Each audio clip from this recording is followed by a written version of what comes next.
मेरा पाकिस्तान, मेरा मुल्क ही जो है ना, पाकिस्तान ने मुझे निकाल दिया अपने घर से। मैंने अफगानिस्तान अपनी आंखों से देखा नहीं, मेरी पैदाइश पाकिस्तान की हो, मैं अफगानिस्तान में आ गया। मेरे लिए तो अफगानिस्तान पराया हो गया ना, वो मुश्किल होगा सर्वाइव करना। मेरे लिए तो वो पराया मुल्क है ना। मेरा अपना पाकिस्तान में पैदा, मेरा मुल्क तो पाकिस्तान है। अगर मुझे कहे कि भाई अब मैं पैदा पाकिस्तान में हूँ, मुझे कहे जाओ जी अफगानिस्तान, मेरा तो वो नहीं है। मैं तो फिर हिजरत करके जाऊंगा, कैसे जाऊं? मेरा मुल्क ही यही है, मुझे क्यों निकालेंगे? मैं कहूंगा जी मुझे मार दे, मैं यहाँ से नहीं जाऊंगा। गुलाम है अमेरिका के, उस हिसाब से पाकिस्तान चल रहा है, ठीक है। और इंडिया भी अमेरिका का गुलाम है, अफगानिस्तान भी ये अमेरिका का गुलाम है। जाहिर सी बात है। आपको देखिए पता है वो जिस लेवल की इस टाइम डेवलपमेंट की तरफ जा रहा है, 5वीं बड़ी इकॉनमी है, वो गुलामी वाला कंसेप्ट है बहुत पुराना। वो मेरे ख्याल से 1947 में ही। लेकिन वो जो अमेरिका कहता है इंडिया वही करता है, क्योंकि तो फिर अगर अमेरिका जो कहता है वही इंडिया करता है, तो इंडिया, अमेरिका ने बोला कि रशिया से ऑयल नहीं लेना किसी भी कंट्री ने, तो इंडिया ने तो फिर भी लिया। देखो ना, हमारी फैमिली में उन्होंने शादी की हुई है, ऐसे ही है। मैंने देखा नार अभी फैमिलीज में शादी की हुई है, उनमें बच्चे हैं, तो आप ज़ाहिर है वो बच्चे तो पाकिस्तानी हो गए ना। ठीक है। तो अच्छा, कुछ जो अफगानीज हैं, अफगानी, उनके इंटरव्यू सुन रहा था सोशल मीडिया पे इस तरीके से। वो कह रहे थे कि आज हमें अगर इंडिया का वीज़ा मिल जाए या इंडिया हमें बुला ले तो हम 1 मिनट ना लगाएं, उधर चले जाएं। इंडिया हमारे साथ जो उनसा ताउन कर रहा है, हमारे और अफगानिस्तान के रिलेशन भी बेहतर। नहीं, इंडिया हमारा दुश्मन है जी। अच्छा, इंडिया हमारा हो जो हमें बताया जाए, लेकिन उनका आपको लगता तो है? उन लोगों को तो इस्तेमाल करता है वो। अल्हम्दुलिल्लाह मुझे फख्र है कि मैं पठान बरादरी से बिलोंग करता हूँ। मैं जो आजकल सिचुएशन चल रही है आपके हैं कि भाई नहीं, मैं खुद अपनी बात कर रहा हूँ। ये मैं तकरीबन 15 दिन पहले गया हूँ, 15 से 20 दिन पहले अपना पासपोर्ट बनवाने के लिए यहाँ। तो मैं जैसे एंटर होने लगा, उन्होंने आगे गेट कीपर खड़ा हुआ था, कहता कि मैं कहा जी मैं मालूमात इंक्वायरी लेनी, जो रिक्वायरमेंट है मैं उनसे पूछ लूँ, फिर उसके बाद मैं अगले दिन आया।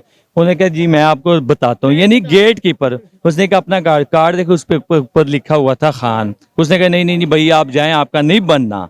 उसने ये कहा, ये अल्फाज जब कहा, मैं बड़ा डिसहार्ड हूँ कि यार मैं किस मुल्क में रहता हूँ। ट्रक आ गया भाई, फौजियों से गुजर के आ रहा है, तो फिर जाहिर सी बात है जो बॉर्डर पे लोग खड़े हुए हैं उनकी तरफ से आ रहा है। अभी मैं खुद ट्रेवल्स किया है मैंने ईरान में, क्या नाम है, 10 रुपए लीटर पेट्रोल, और ताफ्तान बॉर्डर पे 88 रुपए पेट्रोल, ठीक है। और यहाँ पर क्या नाम है, आपके सामने हालात है कि मेरा ख्याल है कि जो आज से ना तकरीबन 15 साल पहले ना मैं आजम मार्केट में काम करता था, वहाँ पे हमारे पास पख्तूना जो बॉर्डर बंद हुआ, इंडिया ने जो उनको ऑफर किए कि आप कपड़ा वहां से लेते हैं, हम आपको इंतहाई सस्ता कपड़ा देंगे। क्योंकि मैं जानता हूँ, मेरी फील्ड थी, मैं करता था।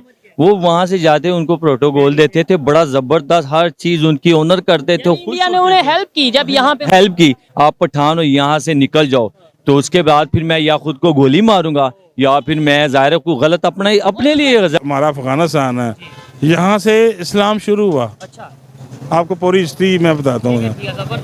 देखो ना, यहाँ इस्लाम जो है ना, जब भी एंड होना है ना, जब क़यामत आनी है, वो भी यही एरिया होगा, अफगानिस्तान जो वो इलाका है ना, उससे ही। জয় হিন্দ দোস্ত, আপনারা তো সবাই জানেন বর্তমান সময়ে পাকিস্তানের ভেতরে হচ্ছেটা কি। তাও জানেন যে বর্তমান দিনে চলা যুদ্ধ মানে ইসরায়েল আর হামাসের মাঝে যে বর্বরতার সাথে অত্যাচার করেছিল হামাস জঙ্গিরা ইসরায়েলের সাধারণ নাগরিকের উপর, তার ওপর কিন্তু কোনো মুসলিম বিশ্ব কথা বলে না। কিন্তু যখনই ইসরায়েল তার রিটালিয়েট করে, সমস্ত মুসলিম বিশ্বের পিছনে আগুন ধরে যায়। এমনকি রিসেন্ট যখন পাকিস্তানের ভেতর থেকে আফগান নাগরিকদের সবগুলোকে দেশের বাইরে বের করে আফগানে পাঠিয়ে দেয়, তার ওপরও কিন্তু সমস্ত মুসলিম বিশ্ব চোখে কুলুপেটে থাকে, মুখে নয় চোখে। হ্যাঁ বন্ধুরা, কিন্তু যখনই এদের উপর রিটালিয়েট আসে, তখনই মুসলিম বিশ্ব তাদের উপর ভড়কে যায়। দেখে নিন এদের দোগলাপান চরিত্রটা কি, সেটা তো আপনিও ভালোভাবে এখন বুঝতে পারছেন, যদি না আপনি একজন ইসলাম প্রোডাক্ট গ্রহণকারী ব্যক্তি না হয়ে থাকেন। কিন্তু যখনই কথা হয় ভারতের এনআরসি কে নিয়ে, তখনই পাকিস্তান হোক বা পূর্ব পাকিস্তান, তখনই তাদের পিছনে আগুন জ্বলতে শুরু করে। কিন্তু অথচ আজ এই পাকিস্তানিরা সমস্ত আফগান নাগরিকদের তাদের দেশ থেকে বাইরে বের করে দিল। তার উপর পাকিস্তান বা পূর্ব পাকিস্তান বা ওয়াইসি ইসলামিক সংগঠনগুলো কোনো কথা বলে না। তো এই বিষয়ের উপর ভিডিও রেকর্ড করতে গিয়ে একজন পাকিস্তানি ইউটিউবার তাদের আমজনতার যে বক্তব্য, সেটা তারা নিজেরাই বলে দিল অ্যাকচুয়ালি হচ্ছেটা কি। আসলে ভিডিওটা দেখলে আপনারা বুঝতে পারবেন গোটা ইসলাম প্রোডাক্ট গ্রহণকারী ব্যক্তির বিশ্বের দোগলাপন চরিত্রটা কি আর কেন এদের গদ্দার বলা হয়। দেখে নিন এদের দোগলাপন চরিত্রটা কি। वालेकुम अस्सलाम। आपका नाम? मोहम्मद रफीक। मोहम्मद रफीक, क्या करते हैं? जी मैं फरीदकोट हाउस होता हूँ।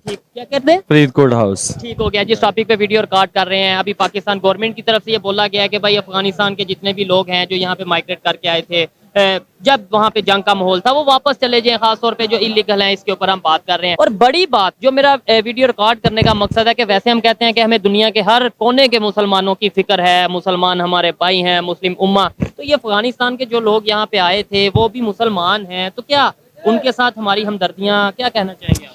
ये सबसे ये बात पहले ये है कि ठीक है वो आए थे, वहाँ के जो है मुल्क में क्राइसिस चल रहा था, लेकिन उनकी भी मजबूरी थी कि उन्होंने हिजरत करके पाकिस्तान आ गए, पाकिस्तान आए, ने ऑफर की पाकिस्तान ने ऑफर की, पाकिस्तान में आए ने, हमने उनको मेहमान बनाया, भाइयों तरह रखा, यानी हमने उनको बड़ी इज्जत रिस्पेक्ट दी है। तो ठीक है, जब एक टाइम जब उनके क्राइसिस से जो गुजरना था वो तो गुजर गया, अब हालात ठीक है, और जो है कि अनलीगल वो यहाँ पे रह रहे, तो लिहाजा उनको भी अब ख्याल करना चाहिए कि उनको वापसी का रास्ता दिखाना चाहिए, बल्कि दिखाने के खुद जाना चाहिए। जो इलीगल है वो तो जाहिर बात है, ओपनली ये हमें भी कहना चाहिए कि भाई इलीगल है वो वापस, लेकिन जो लोग यहाँ पे 30 साल से 40 साल से 50 साल से बिजनेस कर रहे हैं, जो लोग यहाँ पे उनके आगे बच्चे हैं, उनके आगे बच्चे हैं, कोई स्कूल जा रहा है, कोई बिजनेस कर रहा है, क्या ये पॉसिबल है कि वो यहाँ से चले जाएंगे और बड़ा उनके लिए नॉर्मल रहेगा? लेकिन जी इसमें तो मैं कहूँगा कि भाई सरासर नाइंसाफ़ी है। उसकी वजह ये है कि एक बंदा 40-50 साल से यहाँ रह रहा है, उसकी शादी हो गई, बिजनेस भी कर रहा है, शादी हो गई, बच्चे पैदा हो गए, बच्चों के आगे से उनकी भी शादी हो गई, उनके भी बच्चे, उनकी भी शादियाँ हो गई, ऐसे आपको या किसी को कोई और बिल्कुल, अगर उसके बाद वो तो बेसिक वो बच्चे पैदा हो तो नेशनैलिटी होल्डर है ना, उनका तो पाकिस्तान उनका घर है ना। अगर उसके बावजूद भी हम कहते कि नहीं जी एक बच्चा यहाँ पे पैदा हुआ है, नेशनैलिटी होल्डर है, हम उनसे कही जी आइए आपका पाकिस्तानी, आप निकल जाओ। मैं समझता हूँ हर इंसान की अपनी सोच है कि अपनी ओपिनियन है, आपकी सोच गलत हो सकती है, मेरी सोच गलत हो सकती है, लेकिन ये कि राय उनके साथ जो है नाइंसाफी है, और अगर जो अनलीगल है उनके जो है उनको निकलना चाहिए, बिल्कुल जाना चाहिए। अगर नहीं जाना चाहते तो उनको पकड़ के उनकी खातिर तो आज़ा करके उनको भेजना चाहिए। हो गया, इस बात से मैं 100% एग्री करता हूँ कि जो लोग यहाँ पे रह रहे हैं, प्रॉपर बिजनेस कर रहे हैं, 30-40 साल से लीगल वे में रह रहे हैं, उन्हें तो कम से कम डिस्टर्ब नहीं करना चाहिए। लेकिन आपको लगता है कि यहाँ पे जो मार्केटें हैं, यहाँ पे जो अभी इस टाइम जो पश्तून कम्युनिटी है या अफगान कम्युनिटी है परेशान नजर आ रही है कि भाई कोई आएगा, कोई अदारा आके भाई चलो आप वापस, आप अभी क्यों नहीं गए, या ओपनली काम कर रहे हैं, इजी माहौल में है? इसमें तो ये कि आपने भी देखो अक्सरियत काफ़ी लोग यहाँ से चले गए, लेकिन आप किसी भी मार्केट में चले जाओ, बड़े से बड़ा जो ताजर भी है ना वो पठान बरादरी से है, पठान है। अभी इस टाइम आप किसी मार्केट में भी चले जाओ ना, आपको उस मार्केट में ऐसा होगा कि पता नहीं वो फिल्म में नहीं होता कातिया आ गया, वो हाल हुआ है, खामोशी सन्नाटा पड़ा हुआ है, परेशाानी बनी है कि भाई हमें ना वापस भेज दें। बिल्कुल परेशानी का आलम है। उसके साथ साथ जो बिजनेस है, कारोबार है, उसमें भी बहुत सा फर्क, यानी काफी फर्क पड़ गया, यानी फर्क पड़ा है। पश्तून अगर कम्युनिटी की बात करें, आपकी भी लैंग्वेज से ये लग रहा है आप भी पठान या पश्तून हैं, आप बता सकते हैं अगर हैं तो क्या आपको लगता है कि आईडी कार्ड बनाने जाएं या किसी इदारे में जाएं तो इजीली काम हो जाता है, या पहले ये कहा जाता है कि भाई आप? अल्हम्दुलिल्लाह मुझे फख्र है कि मैं पठान बरादरी से बिलोंग करता हूँ। मैं जो आजकल सिचुएशन चल रही है आप कहें कि भाई नहीं, मैं खुद अपनी बात कर रहा हूँ। ये मैं तकरीबन 15 दिन पहले गया हूँ, 15 से 20 दिन पहले अपना पासपोर्ट बनवाने के लिए गया हूँ। तो मैं जैसे ही एंटर होने लगा, उन्होंने आगे गेट कीपर खड़ा हुआ था, कहता कि मैं कहा जी मैं मालूमात इंक्वायरी लेनी, जो रिक्वायरमेंट है मैं उनसे पूछ लूँ, फिर उसके बाद मैं अगले दिन आया।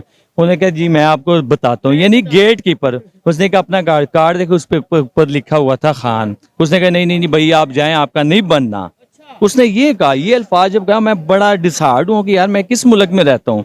तो फिर उसके बाद मैं इंतजार करता रहा, तो आप इंफॉर्मेशन लेने गए हैं ना, वही ना इंफॉर्मेशन यही, लेकिन उसके बावजूद उसने मुझे जाना नहीं दिया। फिर जब 3 बजे का टाइम, 3 बजे के बाद जब वो क्लोजिंग हो जाए तो फारिग हो, इसके बाद जो है ना आप जो भी रिक्वायरमेंट है मालूमात के लिए आप जा सकते हैं। बेसिक तो पहले होना चाहिए, फर्स्ट टाइम में मॉर्निंग में होना चाहिए, लेकिन ना उसके बाद में 3 बजे के बाद गया तो उन्होंने कहा ये रिक्वायरमेंट के बाद उन्होंने कहा जी रजिस्ट्री लेके आए 78 की, मैं 1978 जी मैं 74 की लेके आया। फिर उन्होंने कहा 78 का वालिद साहब का आईडी कार्ड लेके आए, मैं वो भी वालिद साहब का 78 का ही था, 74 का वो भी लेके गया। उसके बाद जी FRC लेके आए, ये लेके आए, चक्कर पे चक्कर, यकीन करो इतना जलील हुए मैं आपको बता नहीं सकता। एक आपका कसूर है सिर्फ, और मैं पाकिस्तान, मेरी जमपाल यहीं के पढ़ा लिखा हूँ, यहाँ पे पढ़ता हूँ, यहाँ पे मैं सब कुछ कारोबार, यहाँ पे हर चीज़ यहाँ है। उसके बावजूद अगर मुझे कोई कहे कि भाई आप पठान हो यहाँ से निकल जाओ, तो उसके बाद फिर मैं या खुद को गोली मारूंगा या फिर मैं ज़ाहिर है कोई गलत अपने लिए ज़ाहिर सपोज चले भी जाते हैं, लेट्स सपोज चले जाते हैं तो उधर जाके भी नफरत, मतलब दिल में तो बिल्कुल, नफरत होगी बिल्कुल कि यार नफरत मैं है। वहाँ रहा हूँ, मेरा वहाँ घर है, आईडी कार्ड है, नेशनैलिटी, और मुझे इस तरीके से किया जा रहा है। बेहतरी की बात करते हैं, बेहतरी की कोई उम्मीद है? देखें, अगर इस तरीके से कंडीशन रही, अफगानिस्तान के साथ आगे ही हमारे कोई खास रिलेशन नहीं है, आपको आइडिया होगा, ठीक है, ऐसे तो मजीद, और इवन वो वार्न भी कर चुके हैं कि भाई आप जो ये सलूक कर रहे हो हमारे अफगानियों के साथ, ये बेहतर नहीं है। अगर यही सिचुएशन रही, अगर कैमरामैन दिखाएं, ये बड़ी तादाद में यहाँ पे भी ये पश्तून है, पठान है, अफगान है, ये बच्चे यहाँ पे मौजूद हैं, तो क्या ये नफरतें बढ़ेंगी दोनों कंट्रीज में? मेरा ख्याल है कि जैसे इन्होंने यहाँ से ये वापस हिजरत कर गए, कुछ जिन्होंने नफरत करनी उन्होंने करनी ही करनी है, जिन्होंने नहीं करनी उन्होंने नहीं करनी। जिनके साथ बुरा होगा, जिनके साथ बुरा हुआ वो तो फिर ज़ाहिर है नाइंसाफ़ी, वो तो डिसहार्ड होके गए होंगे, वो पता नहीं क्या क्या सोचता होगा। वो तो कहे कि मेरा पाकिस्तान, मेरा मुल्क ही जो है ना, पाकिस्तान ने मुझे निकाल दिया अपने घर से। मैंने अफगानिस्तान अपनी आंखों से देखा नहीं, मेरी पैदाइश पाकिस्तान की और मैं अफगानिस्तान में आ गया, मेरे लिए तो अफगानिस्तान पराया हो गया ना। वो मुश्किल होगा सर्वाइव करना। मुश्किल मेरे लिए तो वो पराया मुल्क है ना, मेरा अपना पाकिस्तान में पैदा, मेरा मुल्क तो पाकिस्तान है। अगर मुझे कहे कि भाई अब मैं पैदा पाकिस्तान में हूँ, मुझे कहे जाओ जी अफगानिस्तान, मेरा तो वो नहीं है, मैं तो फिर हिजरत करके जाऊंगा, कैसे जाऊं? मेरा मुल्क ही यही है, मुझे क्यों निकालेंगे? मैं कहूंगा जी मुझे मार दे, मैं यहाँ से नहीं जाऊंगा, मेरा मुल्क है, मेरा पाकिस्तान है, तो मैं क्यों जाऊं? और ये मोहब्बत है। लास्ट में बस ये बताते हैं कि हमारे रिलेशन अफगानिस्तान हो, ईरान हो, इंडिया से तो वैसे ही शुरू से ही खराब है ना, हमारे रिलेशन नेबर्स के साथ खराब होते जा रहे हैं। लेकिन इंडिया की बात करें, अफगानिस्तान के साथ भी उनके रिलेशन बेहतर हैं। इवन अफगानी उधर जाके अगर रिएक्शन लिया जाए, लोगों से पूछा जाए, वो बड़ी सॉफ्ट कॉर्नर रखते हैं इंडियंस के लिए, वो कहते हैं जी भाई वो हमारी हेल्प कर रहे हैं। कि मेरा ख्याल है कि जो आज से ना तकरीबन 15 साल पहले ना मैं आजम मार्केट ठीक है, में काम करता था, वहाँ पे हमारे पास पख्तूना जो बॉर्डर बंद हुआ, इंडिया ने जो उनको ऑफर किए कि आप कपड़ा वहां से लेते हैं, हम आपको इंतहाई सस्ता कपड़ा देंगे, क्योंकि मैं जानता हूँ, मेरी फील्ड थी, मैं करता था।